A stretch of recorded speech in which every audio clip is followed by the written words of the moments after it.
శ్మశానం చచ్చిపోయిన తర్వాత శ్మశానం దగ్గర కూడా దరిద్రపు రాజకీయాలు అన్నటువంటిది ఇక్కడ ప్రధానమైనటువంటి సమస్య అయిపోతుంది.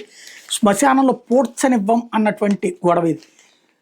ముఖ్యమంత్రి చంద్రబాబు ప్రాతినిధ్యం వహిస్తున్న కుప్ప నియోజకవర్గంలో రోజుకు ఆటవిక చర్య వెలుగు చూస్తూనే ఉందంటూ సాక్షి రాసుకొచ్చింది. మన శాంతిపురం మండలంలో ఎయిర్పోర్ట్ భూముల వ్యవహారంలో మహిళలు కొట్టడం, నిన్న కుప్ప మండలం నారాయణపురంలో భర్త అప్పు చెల్లించలేదు భార్యను చెట్టుకు కట్టేసుకోవడం, జరుగు పంచాయతీలో మగదిక్కులేని మహిళను ఆస్తి తగాదాలో కట్టేసి కొట్టడం వంటి సంఘటనలు అందరినీ పోయేలా చేస్తున్నాయి. ఈ పరంపరలో తాజాగా ఆదివారం మరో దారుణ ఘటన చోటు చేసుకుంది. చికిత్స పొందుతూ బెంగళూరులో మృతి చెందిన వ్యక్తిని గ్రామంలో అంత్యక్రియలకు అనుమతించకుండా అడ్డుకున్న వైనం విస్తుగొలుపుతోంది. కుప్పం మండలం మార్వాడ గ్రామానికి చెందిన నాగరాజుకి శివానంద, మంజునాథ్, శివశంకర్ అనే 3 కుమారులు ఉన్నారు.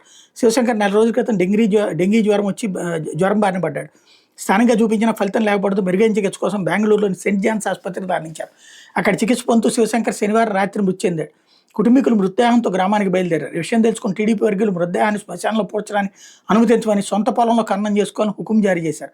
అంత్యక్రియల సమయంలో ఆచారాలు, క్రతువు నిర్వహించే ఇతర సామాజిక వర్గాల వారిని అడ్డుకున్నారు. ఎంతగా ఒప్పించే ప్రయత్నం చేసినా కనికరించలేదు.